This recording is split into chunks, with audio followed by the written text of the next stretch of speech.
40 recruits stand rigid in formation as Drill Sergeant Reeves targets one female soldier. His voice cuts through the morning air, mocking her smaller frame while forcing her through brutal drills. The other recruits look away uncomfortably as he pushes her to collapse in the dirt, towering over her with a triumphant smirk. But when she rises, something changes. Her eyes lock onto his with unexpected focus. In one perfect sequence of movement, she executes a counter technique so flawless that the entire formation freezes in disbelief. The sergeant who humiliated her now lies pinned, his career shattered in seconds. From which city in the world are you watching this video today? If you appreciate stories of justice and courage, consider subscribing to join our community. Dawn breaks over Fort Kearsarge military training base, fog clinging to barbed wire obstacles as 40 recruits stand in rigid formation. Their fatigue is visible in slumped shoulders and dark circles under eyes. Week 4 of basic training taking its toll.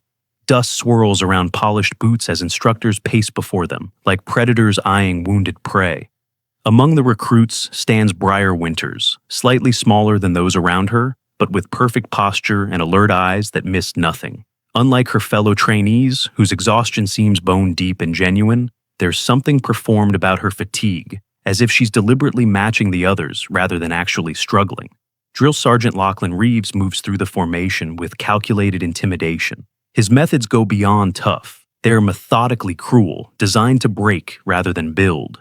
Other instructors defer to him with uncomfortable respect, creating a buffer zone wherever he walks.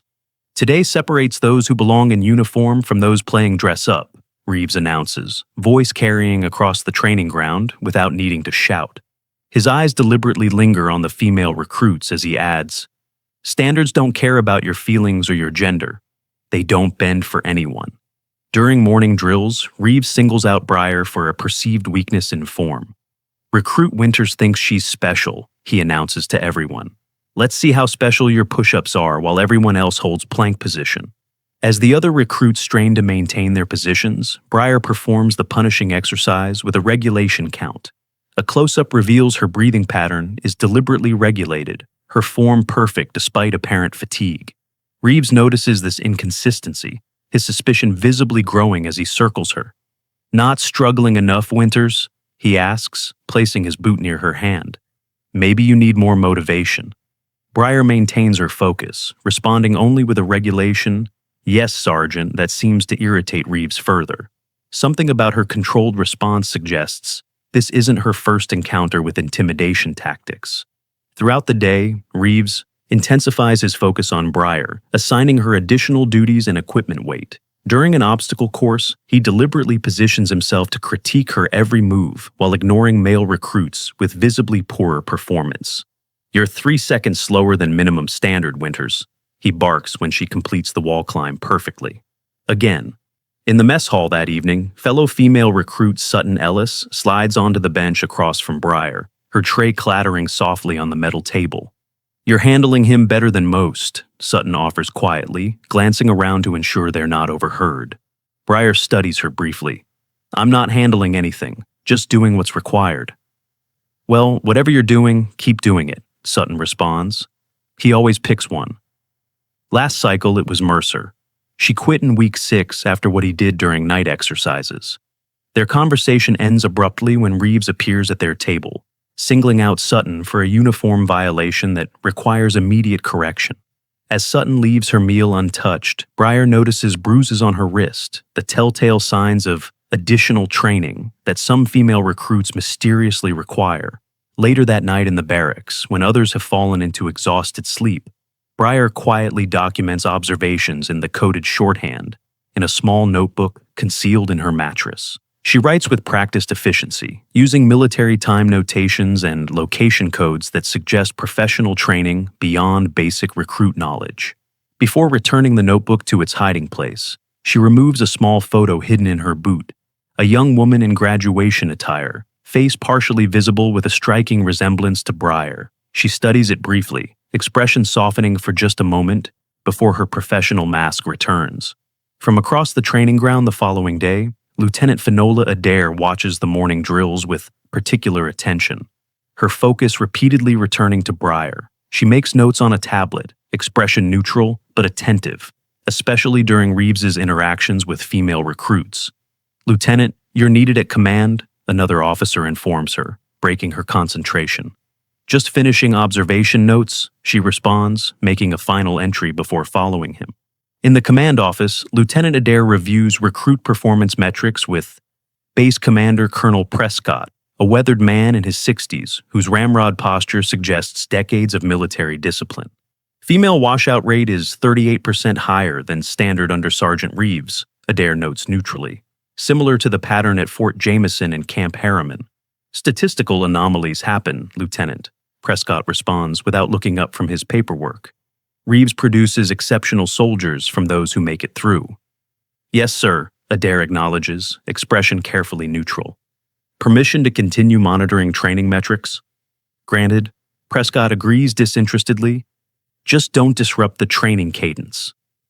By week 7, Reeves's targeting of Breyer has become obvious to everyone. Her pack is consistently heavier, her duties extended, criticisms constant regardless of performance. Yet she maintains middle-of-pack standing, never excelling enough to escape notice, never failing enough to be legitimately removed. During weapons assembly drills, Reeves knocks Breyer's perfectly assembled rifle to the ground, claiming a non-existent fault. "Incompetence like that gets people killed, Winters," he announces loudly enough for everyone to hear. Again, as she starts over, the camera catches her fingers working with expert precision that contradicts her supposed novice status. The movements are fluid and practiced, muscle memory that suggests years rather than weeks of weapons handling. From across the training yard, Lieutenant Adair notices this discrepancy, her attention sharpening as she zooms her tablet camera on Breyer's hands. Later, in her office, Adair accesses a secure terminal, running Breyer's image through military databases with restricted access warnings flashing on the screen. The search returns inconclusive results with security blocks, deepening her interest. The tension between Breyer and Reeves reaches new heights during a night navigation exercise conducted in driving rain. Reeves deliberately separates Breyer from her team, leading her to a remote section of the training course. "Your file says you washed out of officer candidate school for psychological instability," he tells her privately, rain streaming down both their faces in the darkness. "How'd you even get back in the military after that breakdown?" Breyer's expression remains neutral, despite the targeted psychological attack. "My record speaks for itself, Sergeant." "Your record speaks plenty," he counters. Question is whether anyone's listening. When Breyer navigates flawlessly back to base, despite Reeves removing trail markers, Lieutenant Adair notices and discreetly photographs her using terrain association techniques not taught to basic trainees. The discrepancy is subtle, but unmistakable to trained eyes. The following day, several female recruits begin subtly supporting each other under Breyer's quiet leadership, sharing supplies, covering for each other during inspections. The solidarity is never overt, just small moments of cooperation that help them withstand the targeted pressure. Reeves notices this coalition forming and becomes increasingly aggressive in his tactics. Lieutenant Adair meets privately with Colonel Prescott, showing him a file on her tablet. "Recruit Winter's personnel records are inconsistent," she explains carefully. "The biometrics match a different service record entirely, one with security restrictions." Prescott studies the file with growing concern. "You're suggesting a breach of security?" "I'm suggesting we may have an observer in our ranks, sir," Adair clarifies, "possibly authorized at levels above this command." As week 8 begins, the final qualification exercise before graduation looms. Reeves announces to the formation that only 80% will pass regardless of actual performance, guaranteeing some will fail despite meeting standards. During a combat simulation, he forces Breyer to repeat a punishing drill in full gear until she collapses in the mud. The other recruits watch with growing discomfort, recognizing the line between tough training and something else being crossed. When Breyer finally drops to one knee, genuinely exhausted for the first time since her arrival, Reeves leans down close to her ear. "Your sister couldn't hack it either," he whispers, voice pitched for her alone. "Pathetic family weakness." Close up on Breyer's eyes as they change completely, the calculated restraint replaced with cold fury. Whatever identity she's been maintaining cracks in this moment, her expression transforming into something harder and more focused. Lieutenant Adair, watching from distance, sees the exchange and Breyer's reaction. She speaks quietly into her radio. Initiating protocol witness. All units stand by. Quick cut to Lieutenant Adair in a secure room, activating something on her tablet. Around the training ground, nearly invisible cameras positioned weeks earlier power up with blinking red lights, focusing on key areas. The next morning, all recruits assemble at the combat training pit for what Reeves announces as final evaluations. The sand-filled arena serves as both practical training ground and symbolic space where recruits prove themselves before their peers. "Recruit Winters," Reeves calls, his voice carrying across the tense silence. Center pit. Breyer steps forward with regulation precision, facing Reeves with the same neutral expression she's maintained throughout training. But those watching closely might notice the difference in her stance. Subtle shifts in weight distribution and hand position, suggesting readiness beyond basic training. This demonstration determines whether you have what it takes to continue, Reeves announces to the formation, circling Breyer like a predator. Training is about revealing who you really are, Winters. Time to show everyone. The demonstration begins as standard combat training, but quickly escalates as Reeves uses techniques and force beyond training parameters. When Breyer executes a defensive move perfectly, Reeves switches to excessive force, grabbing her uniform and throwing her hard into the dirt. Some recruits gasp, others look away. Instructors shift uncomfortably, but don't intervene.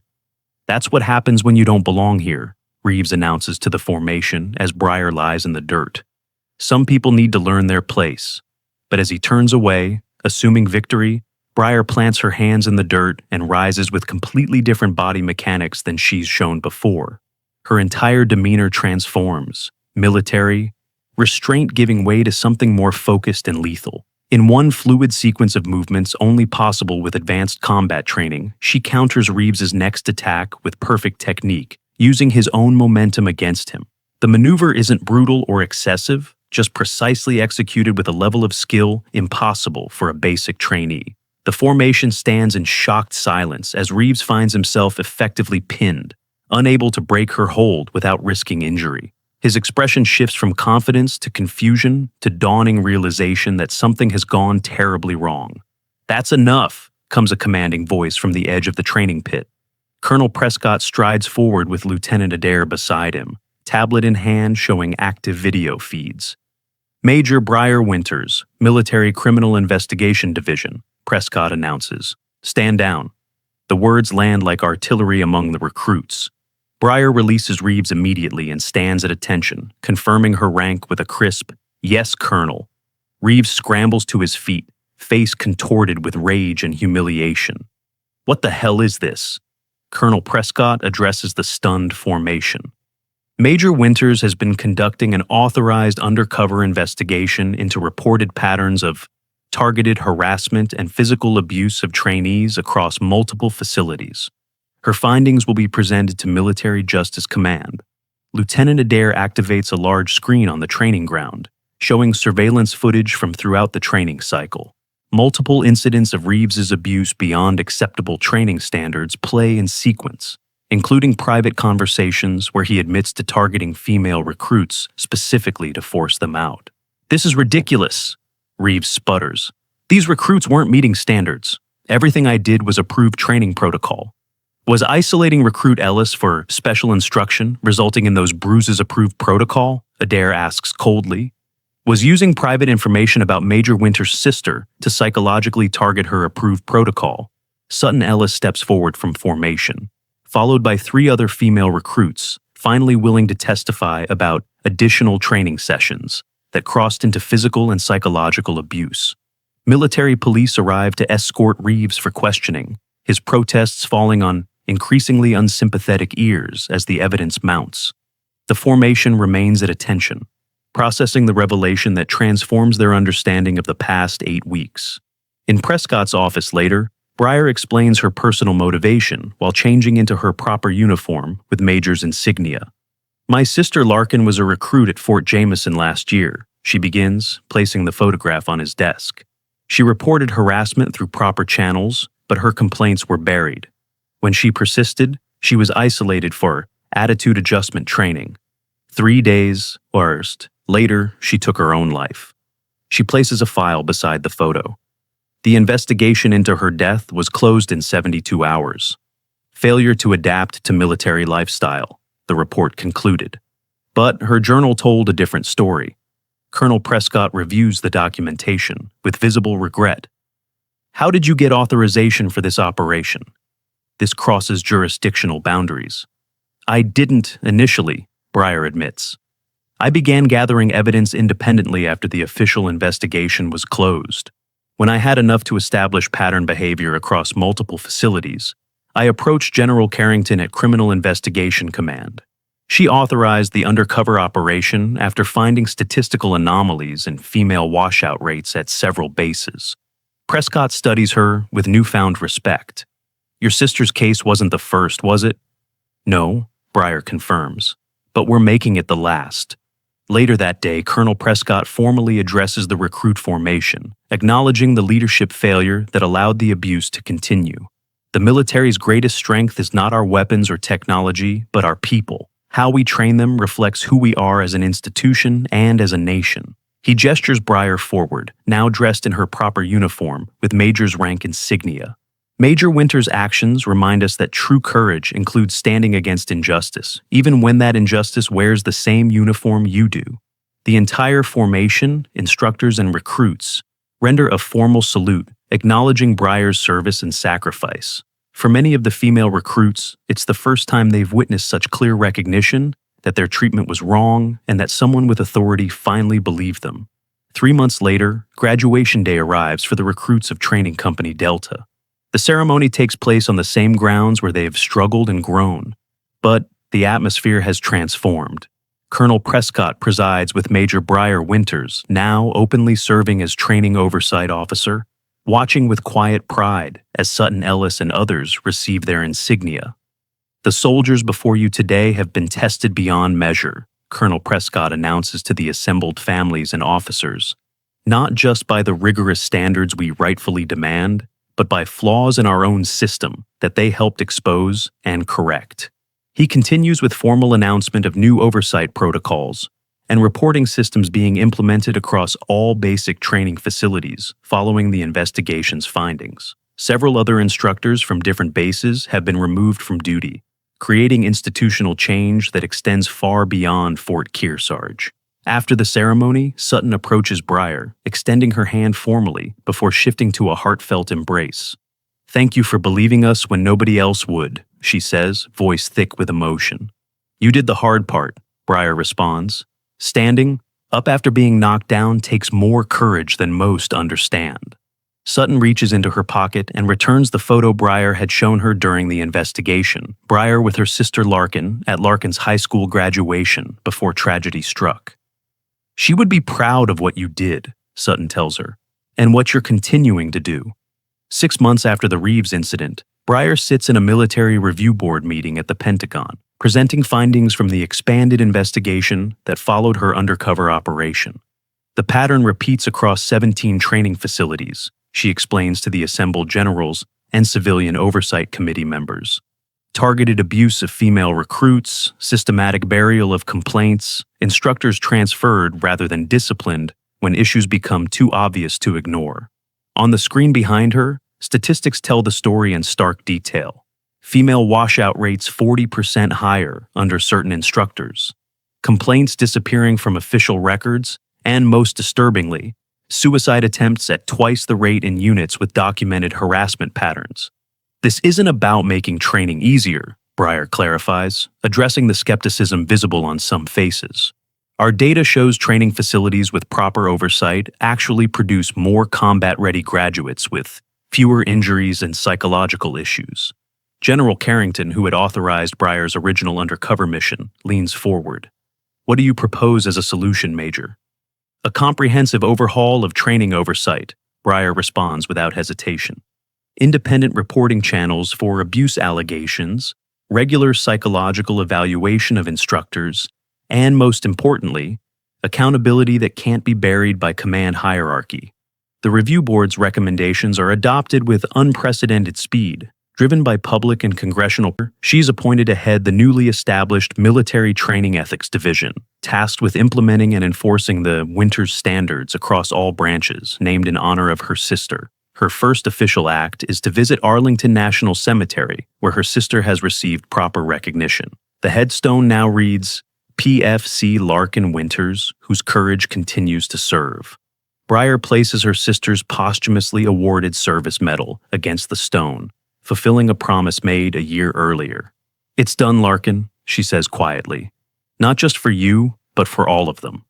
As Breyer leaves the cemetery, she passes a group of new female recruits arriving for processing. One looks nervous, reminding her of Larkin's expression in photos before her training began.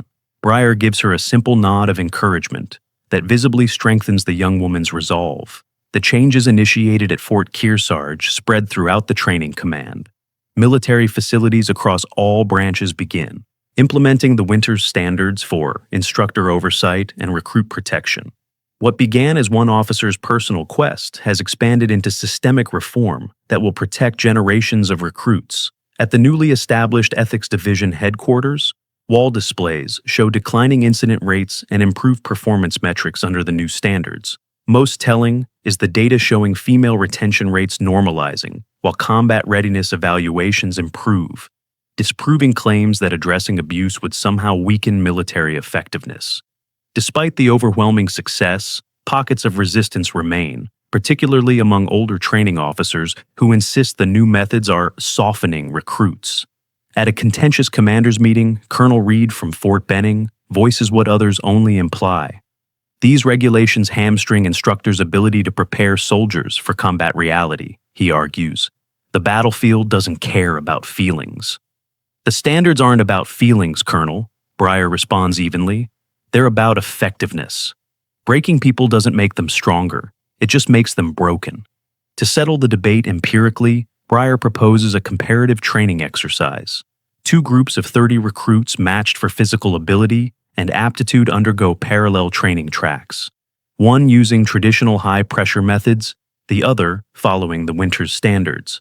Military observers from all branches evaluate both process and results. By the final evaluation, a complex tactical scenario requiring both physical performance and decision-making under pressure, the evidence is undeniable. The Winters Standards Group completes the challenge with superior teamwork, fewer errors, and more effective problem-solving, despite facing equally demanding physical challenges. The difference isn't intensity, Breyer explains to the observer panel. It's purpose. Every challenge should build something specific, not just test general breaking points. We're producing soldiers who think clearly under pressure because they were trained with purpose, not just abused into compliance. 1 year after the Reeves incident, Fort Kearsarge hosts a ceremony dedicating the Larkin Winters Training Ethics Center. The building will serve as both a training hub for instructors across all branches and a constant reminder that methods must reflect values. Breyer stands beside Colonel Prescott, now Brigadier General Prescott, as he addresses the assembled military personnel and government officials. The strength of our military has never come from breaking people, he states. It comes from building them properly, challenging them to their limits while respecting their humanity. Major Winters didn't just expose abuses, she showed us a better path forward. After the ceremony, Sutton Ellis, now a sergeant herself, assigned to training oversight, approaches Breyer with news that brings their journey full circle. We've implemented the anonymous reporting system at Fort Jameson, she reports. First week, 5 separate allegations emerged against instructors using the same methods Reeves did. Investigations are underway. Breyer nods, satisfaction evident despite her professional reserve. Fort Jameson is where Larkin trained, she notes quietly. I know, Sutton responds. That's why I requested assignment there specifically. That evening, in her office at the newly dedicated center, Breyer reviews the Fort Jameson reports. The system is working, catching abuses that would have been buried months earlier. The change isn't complete. Institutional transformation never happens overnight, but the momentum is undeniable. On her desk sits a framed photo of Larkin in her uniform before everything went wrong. Beside it now stands a new photograph. the first graduating class trained entirely under the Winters standards, their faces showing the determined confidence of properly trained soldiers rather than the haunted look of the merely broken. In the final scene, Breyer addresses a class of new drill instructors, both male and female, selected not just for technical proficiency, but for their understanding of effective leadership. The measure of your success isn't how many recruits you break, she tells them. It's how many you build into something stronger than they believed possible. The strongest soldiers aren't those who endured abuse. They're those who never had to. As she continues speaking, the camera pulls back to show the training room wall bearing a simple framed quote, "A leader's true strength is measured, not by how many break under their command, but by how many rise to their full potential." Beside it hangs Larkin's photo in uniform, the legacy that continues through systemic change. The system that once protected abusers now stands reformed through the courage of one officer who refused to accept that some wrongs couldn't be righted. Her sister's memory lives on not just in personal remembrance, but in institutional change that will shape the military's future. Proof that sometimes the most profound strength lies not in enduring injustice, but in transforming it into something better. 2 years after the Reeves investigation, the Winters standards have transformed military training across all service branches. What began as one officer's mission to find justice for her sister has evolved into a comprehensive reform of how the military builds its soldiers. The data speaks for itself. Retention rates up, combat readiness scores improved, and most tellingly, reduced medical and psychological discharges during and after training. On a crisp autumn morning, Major Breyer Winters stands at the podium during a military leadership conference at the Pentagon. Before her sit generals, colonels, and civilian oversight committee members from across the defense establishment.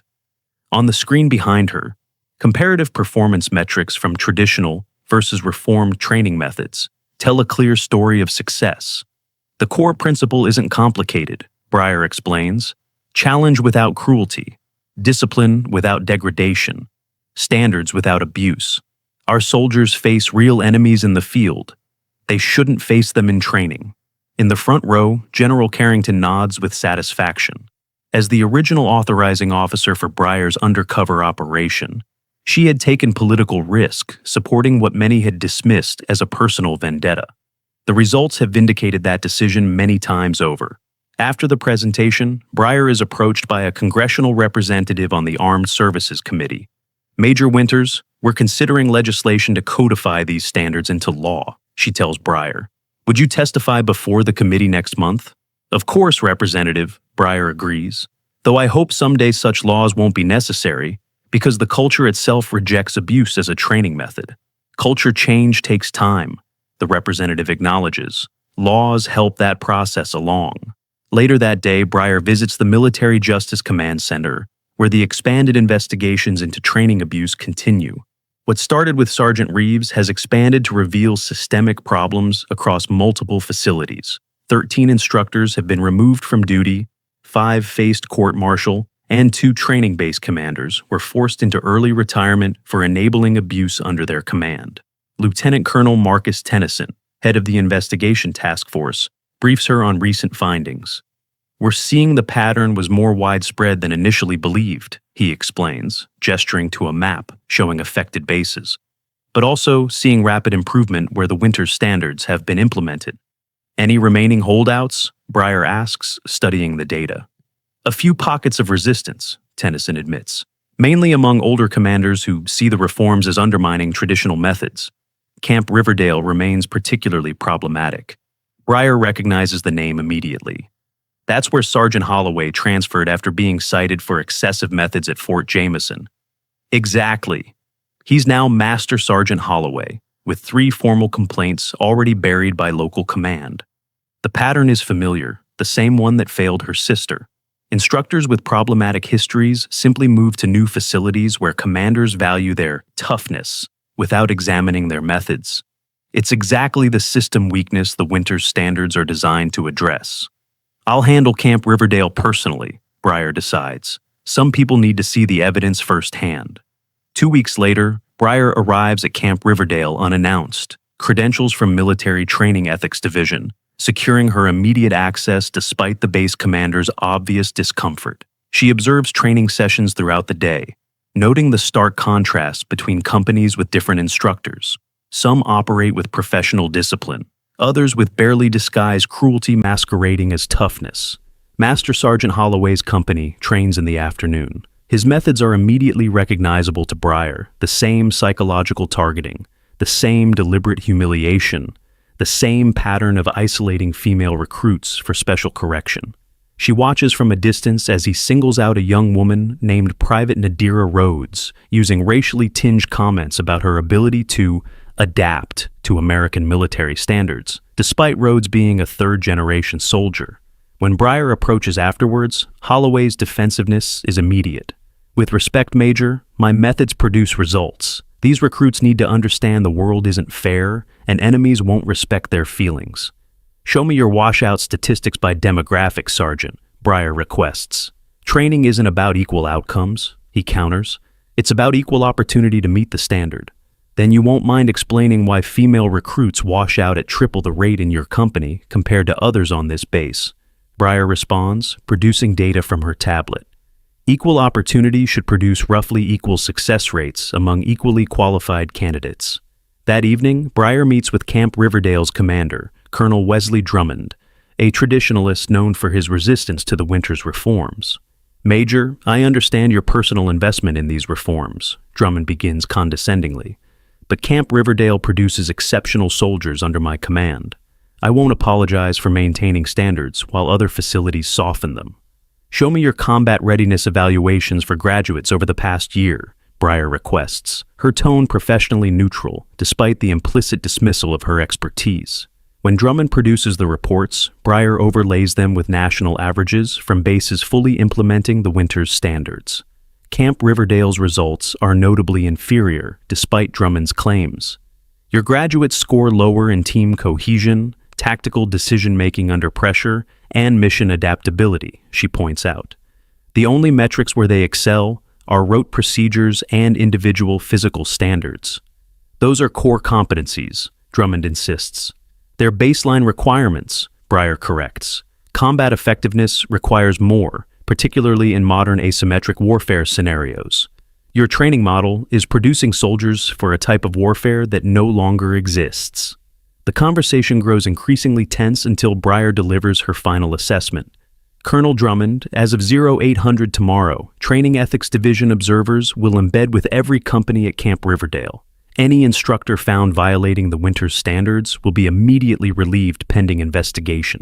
This isn't a request." "You're overstepping your authority," Drummond bristles. "Actually, I'm implementing a direct order from Central Command," Briar responds, producing signed authorization from General Carrington. "Camp Riverdale will comply with current training regulations or face command restructuring. The era of autonomous fiefdoms within the training command is over." The next morning, ethics observers from Briar's division integrate throughout Camp Riverdale's training operations. By week's end, 3 instructors, including Master Sergeant Holloway, have been removed pending investigation, and Colonel Drummond faces an official review of his command decisions. More importantly, recruits like Private Rhodes now train in an environment that challenges without abusing, that builds rather than breaks. The transformation is visible in improved morale and performance across all companies. When Briar testifies before the Armed Services Committee the following month, Camp Riverdale becomes a case study in both the resistance to reform and the clear benefits when reforms are properly implemented. "The data is conclusive across all metrics," she explains to the committee members. "Trainees under the winter's standards demonstrate superior performance in combat simulations, higher retention rates, and fewer psychological issues both during and after training. The old methods weren't just cruel, they were ineffective." The legislation passes with bipartisan support, codifying the winter's standards into federal law and establishing permanent oversight mechanisms that can't be dismantled by changing military leadership. What began as one officer seeking justice for her sister has transformed into institutional change that will protect generations of service members. 3 years to the day after her undercover mission began, Briar receives notification of her promotion to lieutenant colonel, along with a new assignment heading the expanded Ethics Command with oversight across all military training operations. The promotion ceremony takes place at the Larkin Winters Training Ethics Center, now a hub for instructor certification and oversight implementation. After receiving her new rank insignia, Breyer addresses the assembled personnel.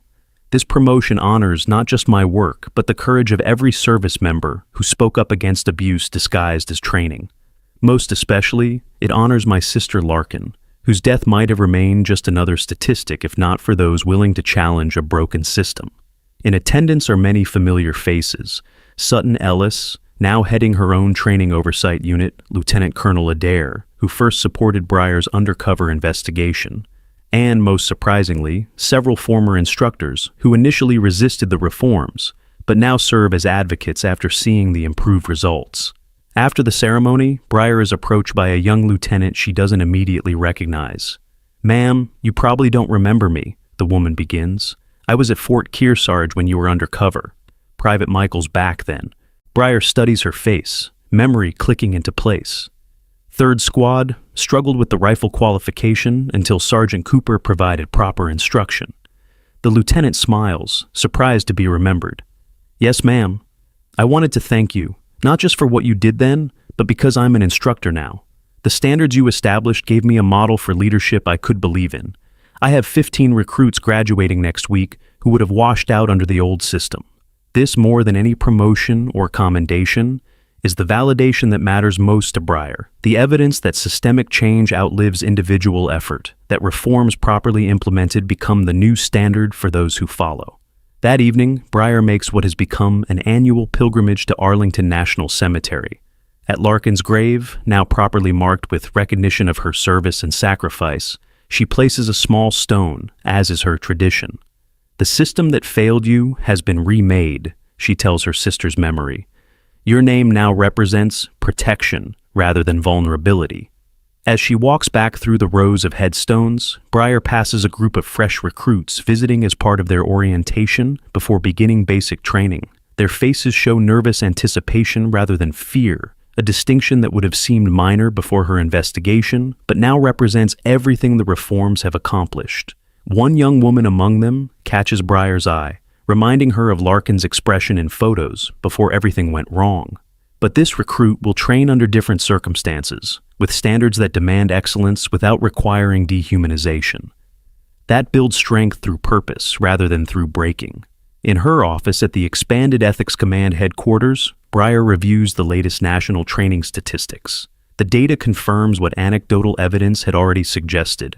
The reformed system produces more capable soldiers with higher unit cohesion and mission adaptability, while reducing medical discharges, psychological trauma, and suicide rates across all demographics.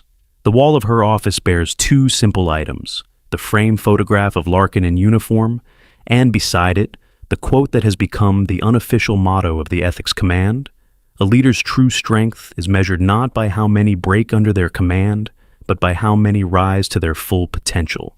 As Breyer prepares for a meeting with the Joint Chiefs to discuss further expansion of the ethics protocols into specialized training environments, she reflects on the journey from personal grief to institutional transformation.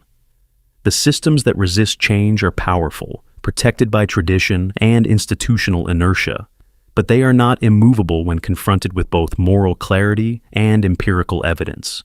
Outside her window, a new class of ethics officers practices the observation and intervention techniques developed under her command. They will disperse to training facilities nationwide, ensuring that the standards bearing her sister's name continue to protect those who serve. The legacy of her work isn't just policy or procedure, but a fundamental reimagining of how strength is built, how discipline is maintained, and how courage is recognized. In a system once defined by enduring hardship without complaint, Breyer has established a new definition of military valor: the courage to stand against injustice even when that injustice wears the same uniform. And somewhere in the training grounds across the nation, recruits like the young woman at Arlington prepare to serve under a system that will challenge them to their core without breaking their spirit, that will forge them into something stronger without requiring them to endure what should never have been normalized.